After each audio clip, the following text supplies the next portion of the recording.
And I have enjoyed it immensely. The last time I will ever get to speak at Cornerstone. So yes, it's been a great experience. Secondly, if any of you are interested in keeping in touch, by all means, find me on Facebook. I love to talk, and if you need to know how to spell my name, it's on this sheet, or just ask me later. I have a hard last name. I also blog. I'm a religion blogger for the St. Louis Post-Dispatch, but I also have a personal blog, and I tend to anything religion-oriented. I blog both places anyway, post both places. But if you are interested in my blog, it's strangefigures.wordpress.com, and I would be happy if you came there and commented or argued about things I write too. After the session, if anybody wants to talk about Joss Whedon or just hang out and have a cool bottle of water, my campsite is straight down the hill. There's a big tree there and I'm right in front of it. You are welcome to come sit under my canopy and hang out. I know I disappeared yesterday after saying I would stand outside, but it's like 9,000 degrees right outside the tent, so that's where I'm going. I have 4 posters left to give away. Which means it gets harder and harder to figure out who gets what poster. So we may end up just handing you whatever, you know. You get what you get and you don't throw a fit. That's what I tell my kids. So, but this is your last chance to show us how awesome you are, how much Whedon you know. So here we go. Which Firefly character is a hero on a border planet, complete with having his own statue? Jane. What was the name of the song about? The hero can't. Yeah, very good. Call Jane. All right, another pretty easy one, I think. What animal is Anya, the vengeance demon, afraid of? Bunnies. Oh, you all answered before I could even call on someone.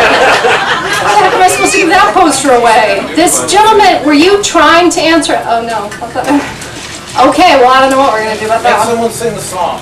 I'm going to have someone sing this song. A song. That's my 4th question. Okay, here's a Cornerstone specific question, and one of my favorite pieces of Whedon trivia. What artist who has performed at Cornerstone is mentioned by name in an episode of Angel? She gets to answer because she raised her hand. You people, you're a bunch of unschoolers yourselves. Don't know how to raise your hands. Well, you'll never know if I knew the answer or not, but it's Linford Detweiler. I'm going to believe that you did. I am going to believe that you did. Yeah, did you all know Linford Detweiler is mentioned in an episode of Angel? Blew my mind when I heard it. I'm like, well, that can't be a coincidence. That's what I thought too. Jeff Bell is a friend of Linford. Right. Wait, who's Yes, I went online to... Who's Jeff Bell? He's one of the producers. Okay. Yeah, and I think he was involved in the writing of that episode, and so, yeah, a little shout out in there. Finally, don't do it until you raise your hand, okay? I just have a Make it easy on question. me. Yes? What was the context of the quote? You know, yesterday I said in the Jasmine arc there is a testimony service where people are coming forward and talking about the wonderful change that Jasmine has made in their lives. And there's a little boy who comes forward and says, I think, my name is Linford Detweiler and I love Jasmine because she makes food taste good. And that's it. Okay, someone who will attempt to sing the theme song to Firefly. Take my love, take my land, take me where I cannot stand. I don't care, I'm still free. You can't take the sky from me. Now you can sing along with him if you like. Take me out To the black, tell him I ain't coming back. I don't care, I'm still free. You can't take the sky from me. Yay! Woo! What's your name? Jacob Kostiff. I'm also currently wearing a Firefly All shirt. right, yeah, he's I got wore it precious for dinosaurs. Awesome, awesome. All right, Joss Whedon's moral philosophy. This is the hardest session. This was the hardest session for me to structure because it's not like I can list the 10 commandments of Joss Whedon. Firstly, because we're drawing truth out of narrative, and secondly, because that's not how he operates anyway. I mean, he sends these messages through his work that he doesn't think those sort of codified systems of morality really provide the answers that are necessary in this world. So we've looked at his kind of takedown of some of the places we traditionally look. Institutional education, systems of power like government or military, the family of origin, institutional religion.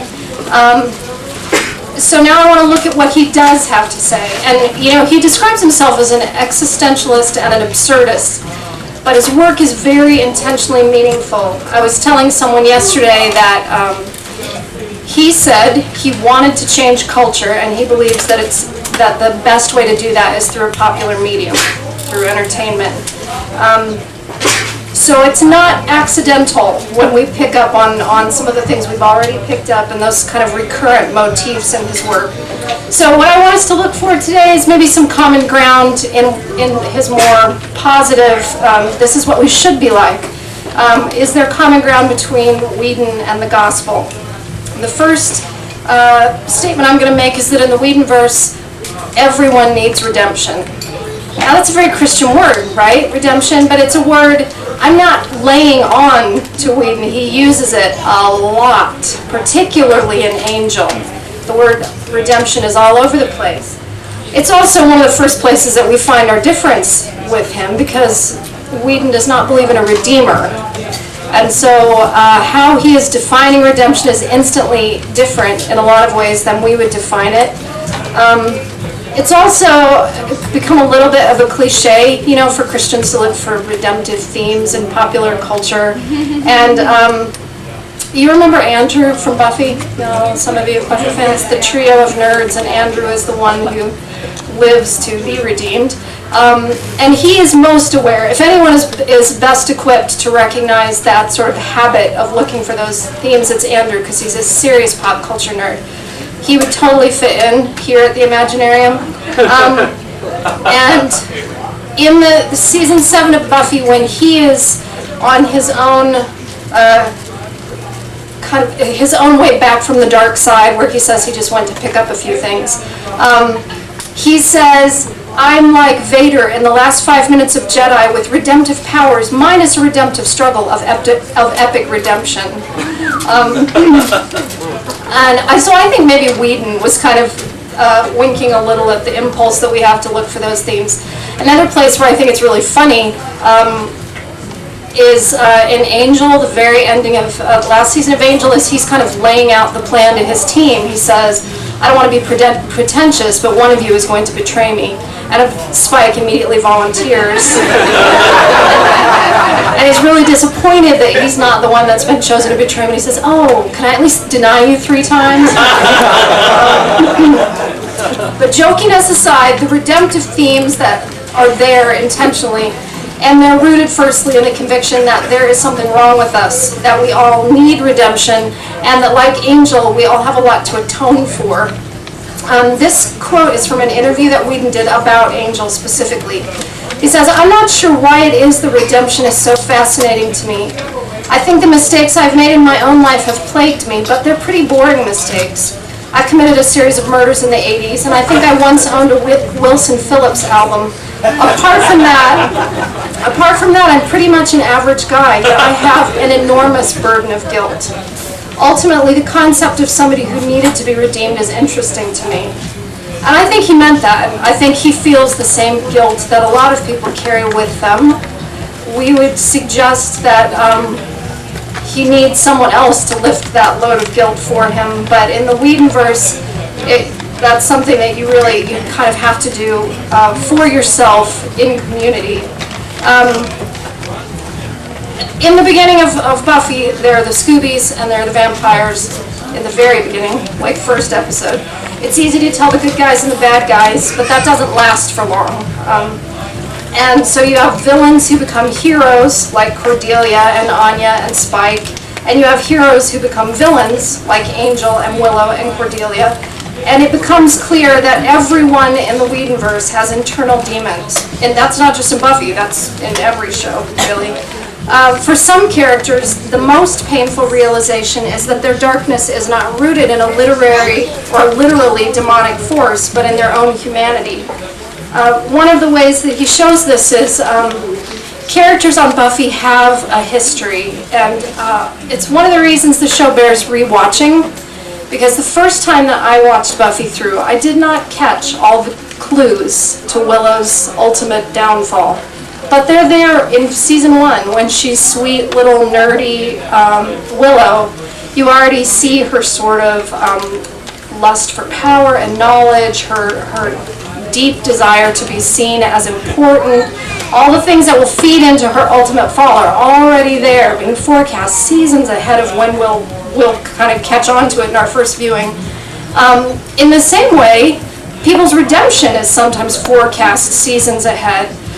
Spike is certainly an example of this, because Spike is such an atypical vampire. I mean, we meet him when he's in love with Drusilla, who is herself a great character because she's so crazy, but their love is not normal for vampires, especially his for her, because she betrays him ultimately. She says he's become too weak and cheats on him with some other kind of demon, but I think it's the judge, maybe, who says that he can smell humanity on them, and it's because they genuinely love each other. And when we get the backstories on Angel and Spike, again, this kind of gives insight into how Whedon consistently tells us some things about the long arc of characters. Angel, pretty much the first thing he does after being turned into a vampire is to kill his family, including his little sister, Kathy. And that's where he gets his nickname, because she thinks he's come back from the dead as an angel. Spike, one of the first things he does is kill his mother. But what's his motive for killing his mother? Anybody remember? You in the back with the visor? Didn't he want to turn her so she would never live on? Yes, he doesn't, I shouldn't say he kills her. He turns her to a vampire. So A, she'll never leave him because he's very attached to his mother, but also because she has tuberculosis and he thinks this is a way out of her having to suffer and die from tuberculosis. In a completely twisted, of course he's now a vampire, in a completely twisted way, he sees it as an act of love.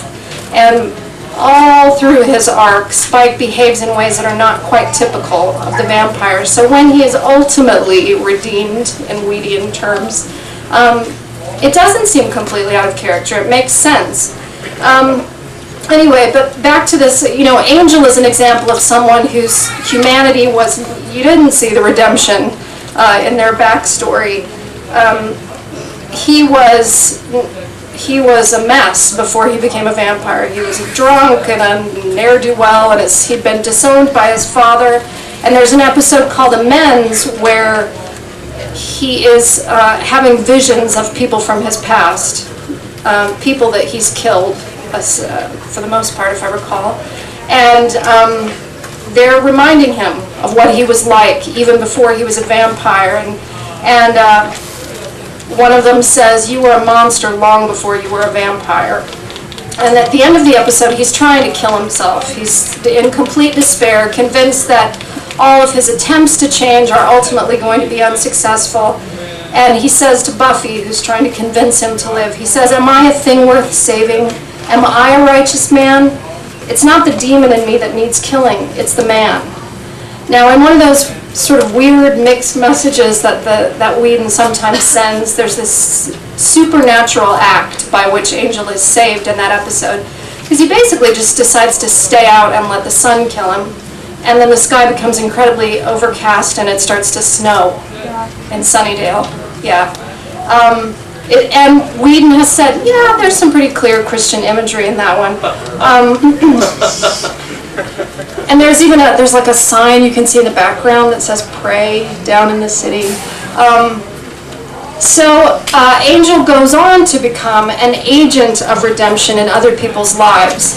He is the one who advocates for faith when everybody else has had it with faith, including Buffy. And he says to Buffy, "You don't get to decide whose soul is worth saving." So it's one of the messages of the Whedonverse that everyone needs redemption, but also that redemption is available to everyone, no matter what they've done. We're going to watch a clip from the arc right after Faith has she's, in another kind of act of suicidal despair.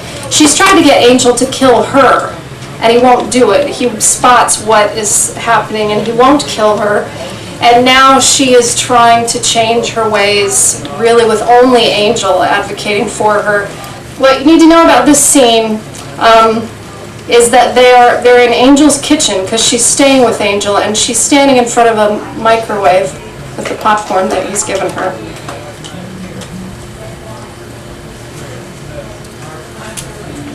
So, how does this work? There's no real simple answer to that. I won't lie to you and tell you it'll be easy, because it won't be. Just because you decided to change doesn't mean the world's ready for you to. The truth is, no matter how much you suffer, no matter how many good deeds you do to try to make up for the past, you may never balance out the cosmic scale. The only thing I can promise you is that you'll probably be on it. And maybe for the rest of your life. So, how does this work?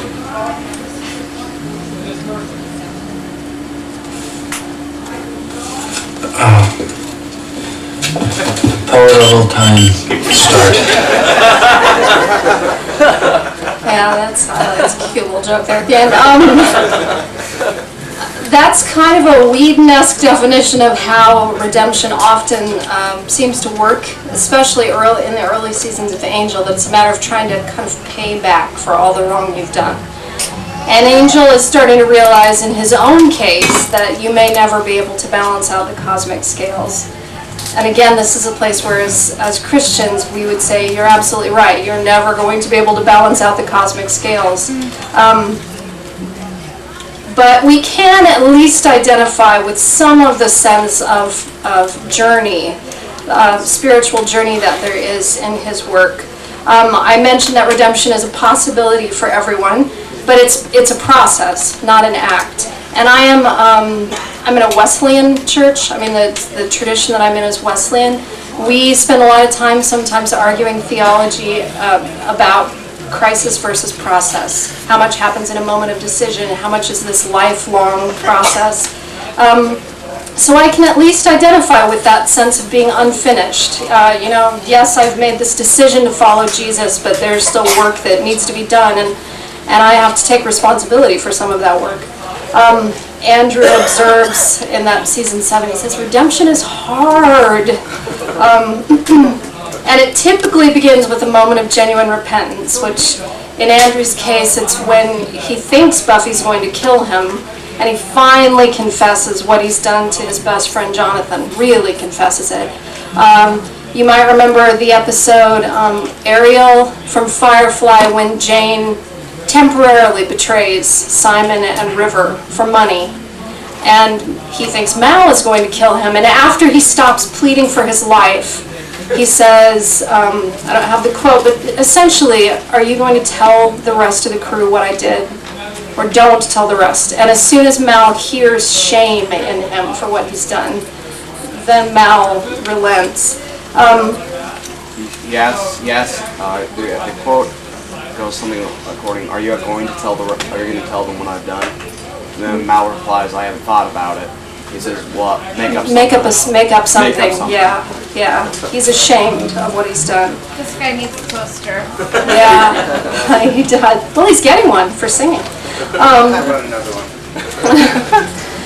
In the Whedonverse, Andrew, Jane, Faith, vampires, mercenaries, actives, watchers, witches, companions, everyone is capable of making a radical transformation, of making moral choices that no one would have expected.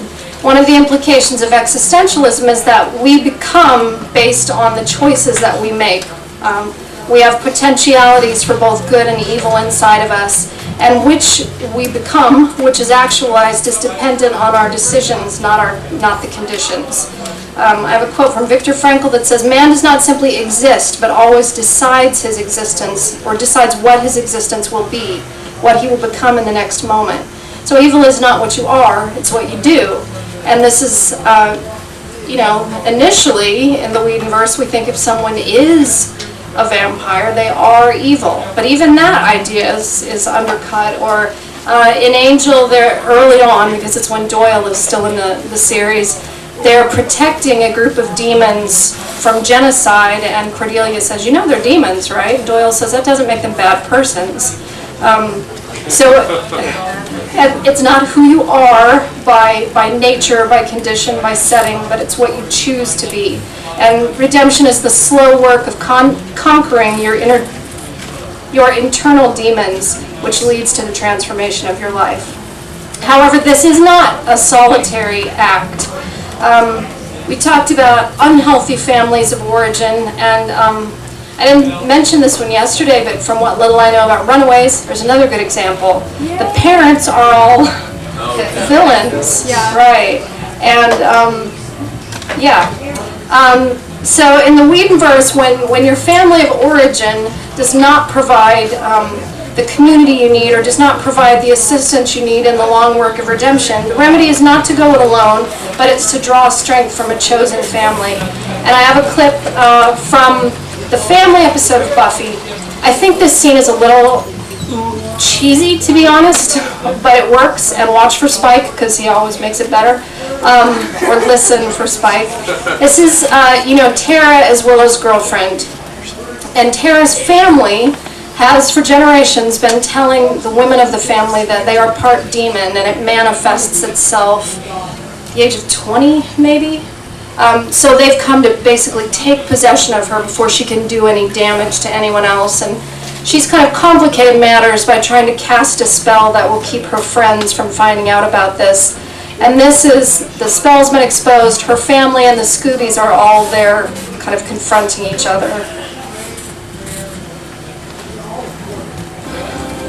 The women in our family have demon in them. Her mother had it. That's where the magic comes from. We came to take her home before things like this started happening. You cast a spell on us to keep us from seeing your demon side. That's why we couldn't see our attackers. Really got us killed. Oh, go. I'm sorry. Camper's outside. Wait. Go? She just did a spell that went wrong. It was just a mistake. It's not the point, and it's not your concern. She belongs with us. We know how to control her problem. Tara, look at me. I trusted you more than anyone in my life. Was all that just a lie? No. Do you want to leave? It's not your decision, young lady. I know that. Do you want to leave? You're going to do what's right, Tara. Now I'm taking you out of here before somebody does get killed. The girl belongs with her family. I hope that's clear to the rest of you. It is. You want her, Mr. McClay? You can go ahead and take her. You just gotta go through me. What? You heard me. You want to take Tara out of here against her will? You gotta come through me. And me.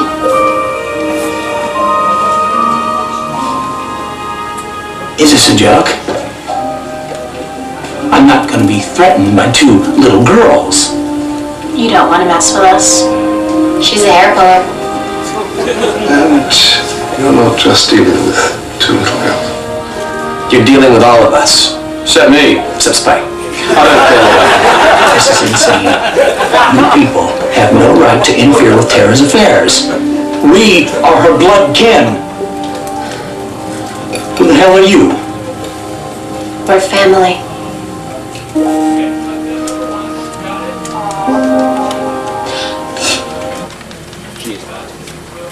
The Buffyverse is full of chosen families. Think of the Scoobies, Angel Investigations, the crew of Serenity, Astonishing X-Men, the Runaways. more recently even the Avengers, the actives who take down the dollhouse. And these are not chosen families that function like Jasmine's followers, where all of their differences melt away and they're kind of absorbed into the will of something larger than themselves. In these communities, each member has their own projects, their own concerns, their own strengths and weaknesses, and it often produces tensions. I mean, there's a text message here and now. Turn that off. That's Joss weird. Whedon. There are often conflicts among these groups. I mean, the Avengers, I read a couple of reviews that talked about how much bickering there is in the Avengers. But somehow, in these communities, each member, they manage to flourish together more often than not because of love and loyalty and a shared conception of the good.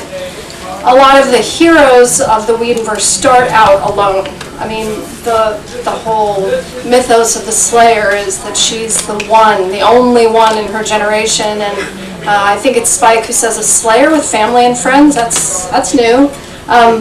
So she has a calling that sets her apart. She chooses to draw people in on that. Angel has this burden that has kept him alone for a long time. He was eating rats after getting his soul back, living in alleys. It's a deliberate choice on his part to become re-involved with humanity. And Mal, his disenchantment with God also led to a certain attitude toward people that early in the series, and yet he's drawn into community as well. And that's especially, there's an episode of Firefly called Out of Gas that I think really portrays that beautifully. Maybe the only one that makes me cry a little every time I watch it. But the ship, there's a part on the ship that's failed. The ship is adrift, it's losing oxygen, they're trying everything they can think of and nothing is working. And Mal does have a code at this point. Essentially, I'm the captain, I make the decisions for the crew, it's my job to protect the crew, and he orders them to leave in the shuttles, and he's going to stay behind and try to save the ship, which he loves. I mean, the ship is like a character in the show, and good Lord. I thought I set it on silent. So he's alone on the ship, and then he's mortally injured through another set of occurrences, and he's remembering how each person came to join him on the ship, how this community was formed, and it's giving the flashbacks of each person's coming on board. And then he loses consciousness, and when he wakes up, they're there with him. One of the very few times in the series when Zoe defies a direct order, she's come back. And now they've come back, they've managed to make the needed repair. The doctor is taking care of him. Wash has given him a blood transfusion. He sort of jokingly scolds Zoe for defying his order. But then just as he's drifting off into unconsciousness again, he says, "Will you be here when I wake up?" And you can tell that Mal recognizes how much he needs them. He says to Mrs. Reynolds in a scene that I think ended up being cut, but I read this quote in several different places. He says that he has people who trust each other, who do for each other, and ain't always looking for the advantage. There's good people in the verse. Not many, Lord knows, but you only need a few. That was an aerial. That wasn't cut. It wasn't cut. Nope. And it wasn't said to Mrs. Reynolds then either. Was it? You said it to her. It was right before she takes his gun and strips him naked. Yeah. See, I would let you do this seminar, but I've just worked too hard on it. So you just help me out when I get it wrong. Sorry, I'm only good when it comes to No. You know what? You do something like this, you figure there's somebody out there who knows more than you do.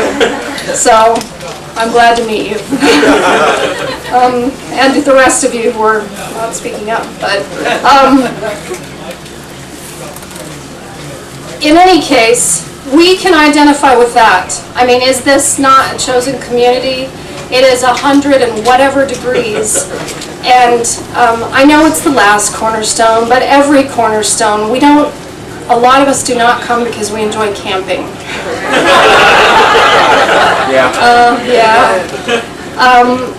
And after the first few years, even the music was not so much of a draw for me. And when my friends back home found out that Cornerstone was winding down, it wasn't, they said, oh, you'll have to find another place to go on vacation. Well, yes, but you don't understand. It's the people there that make Cornerstone what it is. We know what chosen community is, and we know that the church should operate in that same way, that sense of we are diverse, we've got different perspectives, but we come together and we encourage each other to flourish and to fulfill our potential. Church doesn't always function that way in real life, we know, but if Whedon can spot that that's how community should work, I think we can say he's right about that. I want to show a couple more clips from Firefly on the notion of our obligation to other people. Mal is, he doesn't want to be meddled with, he doesn't want to be interfered with, but there is a place where Mal believes my rights end where yours begin. So, for instance, I cannot hold you as a slave. That is not an ethical position. And we hear from Mal about this in the episode Our Mrs. Reynolds.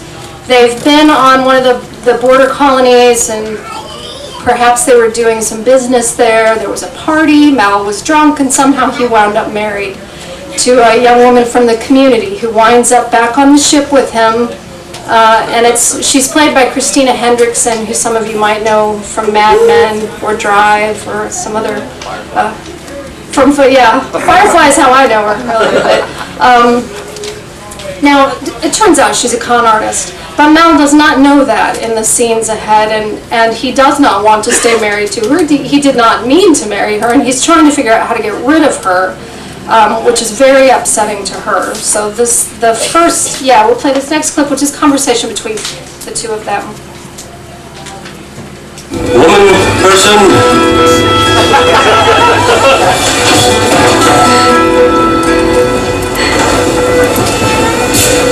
You alright? It's on silent now. I thought last night during the ceremony that you were pleased. Yeah, last night I was. Had some mulled wine. Pretty girl gave me hat made out of a tree. Nobody said I was signing up to having a hole. Are you gonna kill me? What? What kind of crappy planet is that? Kill you. In the maiden's home, I heard talk of men who weren't pleased with their brother. Well, I ain't them. And don't you ever stand for that sort of thing. Someone ever tries to kill you, you try to kill them right back. Life or no. You are no one's property to be tossed aside. You got the right, same as anyone, to live and try to kill people. And, people that are... It's a dumb planet. That's a really good episode, but they're all really good episodes. Firefly, there aren't many series that get it right in the first season, and he did not want to only have one season, but he sure got it right in the one that he had. This next scene follows pretty closely on that one. Jane approaches Mal. Jane is mad, because he got a rain stick as a gift when he left the planet, or left the colony, and Mal got a wife. And Jane is carrying Vera, which is his very large gun, as he approaches Mal.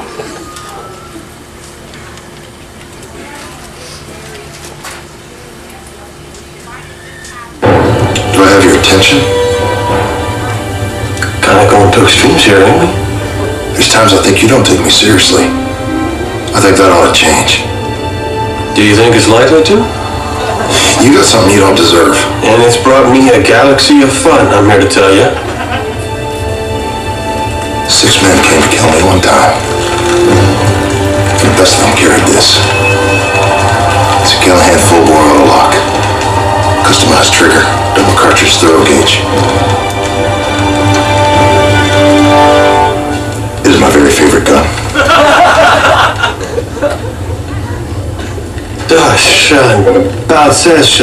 You offering me a trade? A trade? Hell, it's theft. This is the best damn gun made by man. It has extreme sentimental value. It's miles more worthy than what you got. What I got? She has a name. So does this. Colored Vera. Well, my days of not taking you seriously are certainly coming to a middle. She's not to be bought, or bartered, or borrowed, or lent. She's a human woman, doesn't know a damn thing about the world, and needs our protection. Well, I'll protect her. Jane, go play with your rain stick. Just as a side note, have any of you ever looked up the translations for the Chinese in Firefly? Because it's pretty fun. In that scene, when Mal speaks the Chinese, the translation is the explosive diarrhea of an elephant.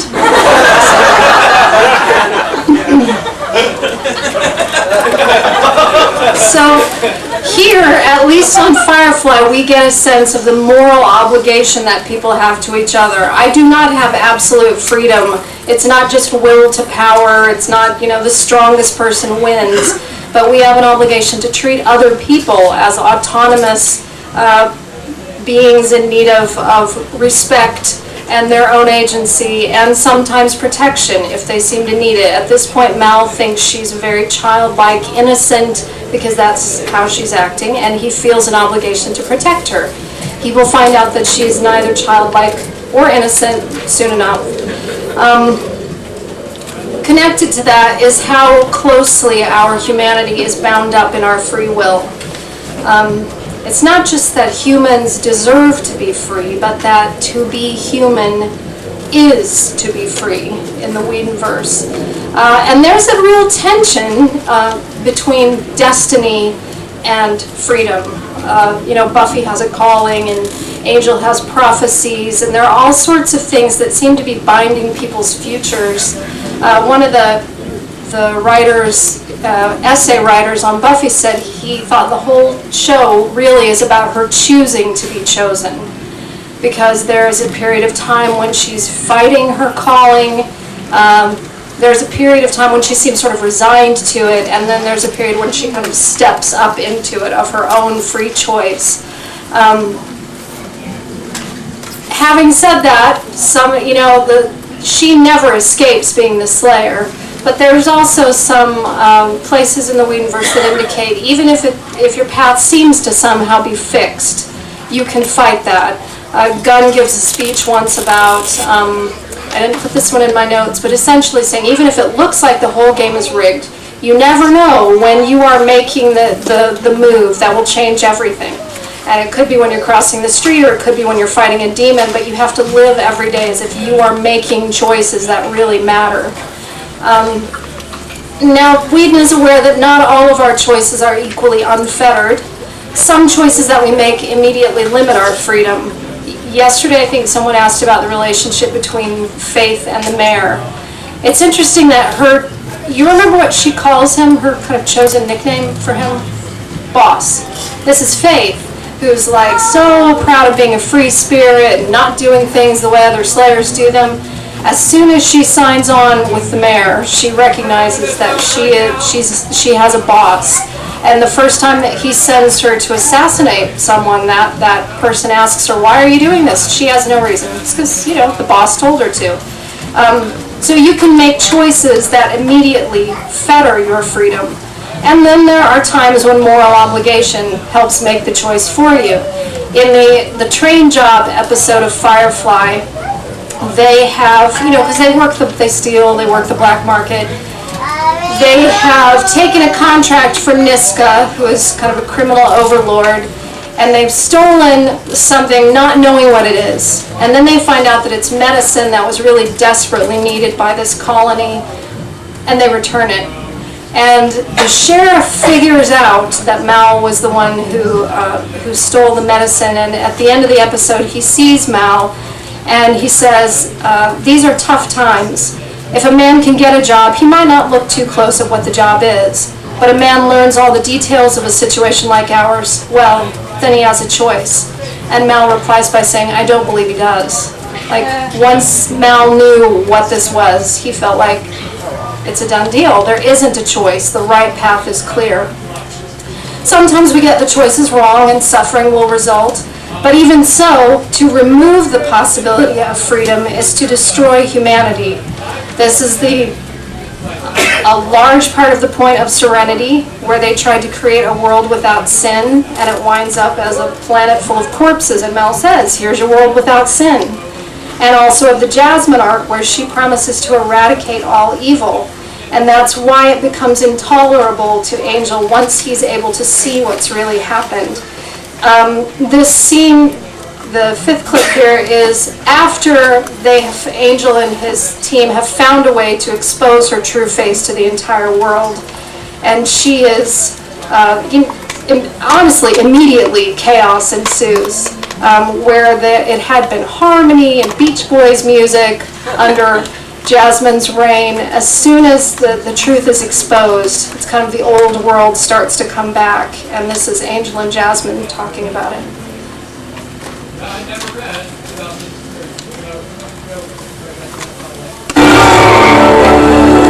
Jasmine! It's over. You've lost. I've lost. Do you have any idea what you've done? What I had to do. No. No, Angel. There are no absolutes. No right and wrong. Haven't you learned anything working for the powers? There are only choices. I offered paradise. You chose this. Because I could. Because that's what you took away from us. Choice. And look where free will has gotten you. Hey, I didn't say we were smart. I said it's our right. It's what makes us human. But you're not human. Working on it. Where are you going? Leave me alone. Sorry, but can't do that. What? You've taken everything. You're gonna try to kill me now as if you could. Maybe not. But I'll die before I let you hurt anyone else. You're already dead. You know what I mean. It ends right here. Why do you hate me so much? Let's run down the list, huh? Rain of fire, blotting out the sun, enslaving mankind, and hey, you eat people. Like you never have. Thousands of people are dead because of what you've done. And how many will die because of you? I could have stopped it, Angel. All of it. War, disease, poverty. How many precious, beautiful lives would have been saved in a handful of years? Yes, I murdered thousands to save billions. This world is doomed to drown in its own blood now. The price was too high, Jasmine. Our fate has to be our own, or we're nothing. The importance of free will, of having our fate in our own hands, of that being bound up and being human, even when it seems stupid. Jane, well, you know what? I think I have that quote later, so I won't say that. But, and then finally, I want to say what I draw out of the Whedonverse, what I find as a common motif, is that the greatest heroism is to keep fighting. To keep fighting when the odds are long or and getting worse, when a lot of people have fallen in the fight. In the early seasons of Angel, one of the characters is a police officer, Kate. And at a point, she and Angel have both just kind of come out of low points. She's tried to kill herself. Angel's tried to go full evil and really couldn't do it and has now had an epiphany. The episode is called Epiphany. And they're having a conversation in this next clip. And over and over in several different interviews, when people would talk to Joss Whedon about his kind of underlying moral philosophy for life, he would refer to this scene, to lines in this scene.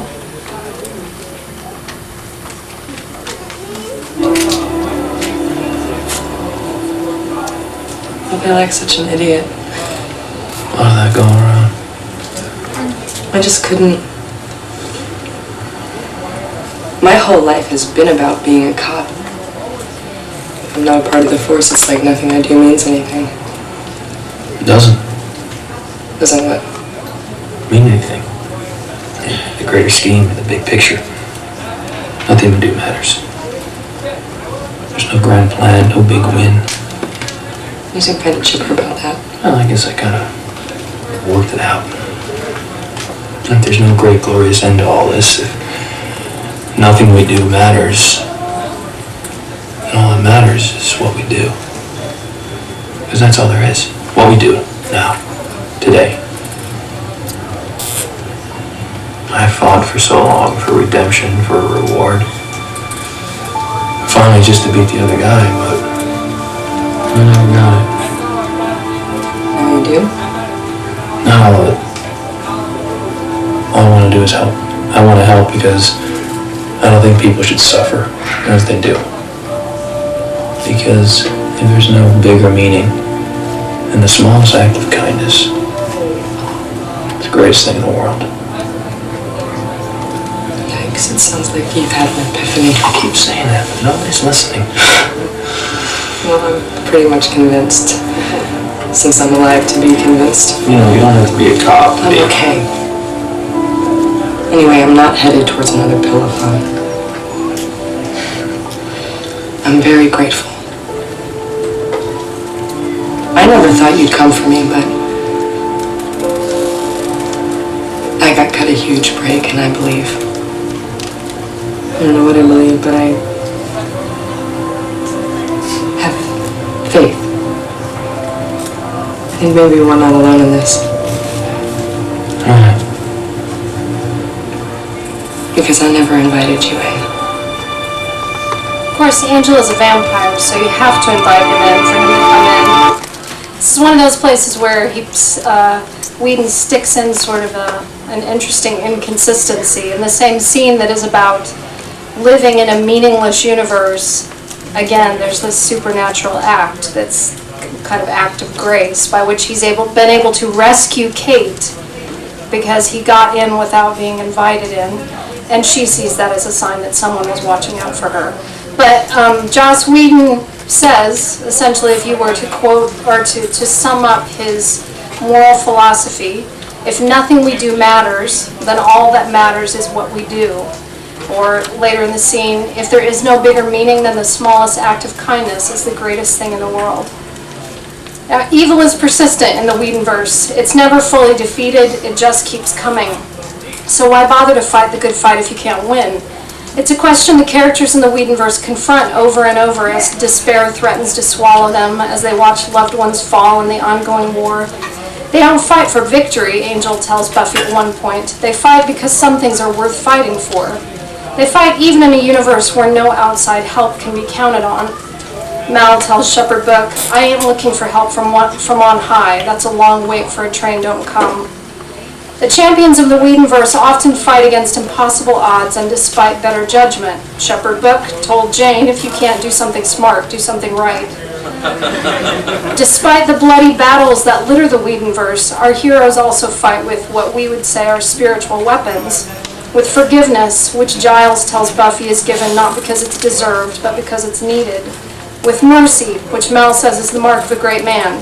He is not a great man, but, with the kind of self-sacrifice that causes Spike to give his life in the series finale, and the mouth of hell cannot stand against it. And most of all, with love, which Mal says will keep your ship in the air and make it a home. I'm skipping ahead because I've already said some of this. Give me a second. If nothing we do matters, then all that matters is what we do. Should I be embarrassed, in this venue at least as a Christian, to tell you how much this resonates with me? I believe in the coming kingdom, but will I see it before my time here is finished? Or will I live my entire life fighting to do something that matters in a broken world?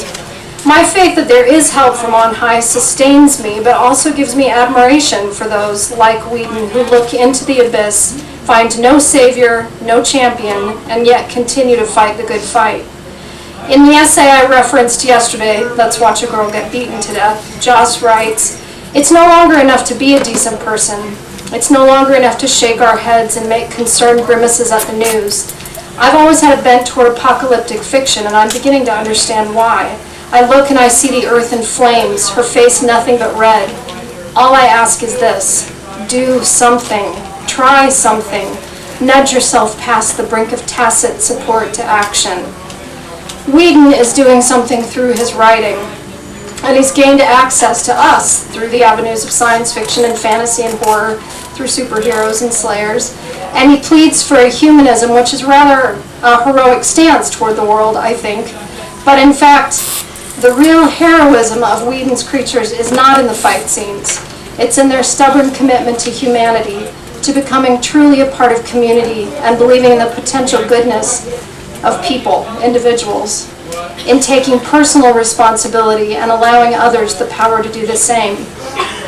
I recently rewatched the series episode, or the series finale of Angel, What Remains of Teen Angel. Their Team Angel stands in an alley in the rain, kind of caught in a corner with what looks like all the powers of hell coming straight at them, including a huge flying dragon. And Spike asks Angel what the plan is. We fight. A bit more specific, Spike asks. Angel says, well, personally, I kind of want to slay the dragon. Let's go to work. And that's how the series ends. Spoiler, sorry, watch it anyway. As we leave the Imaginarium for the last time, even after 18 years, I sort of feel like our series has been prematurely canceled. So I want to end it in style. I want to end this show saying what Whedon said the end of Angel meant. We know life's a battle. We know that's true. So when the status is not quo, let's misbehave. When there's something worth fighting for, let's be the big damn heroes who show up for the battle. Do something.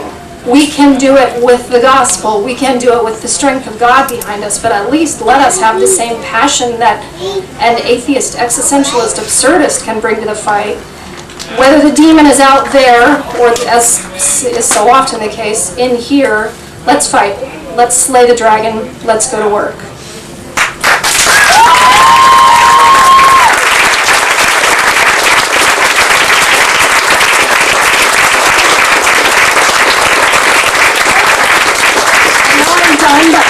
I told someone yesterday I want to take a picture of the tent because the people back home don't believe that anybody cares about Joss Whedon. We're gonna roll. Should we all like stand up and do a pose?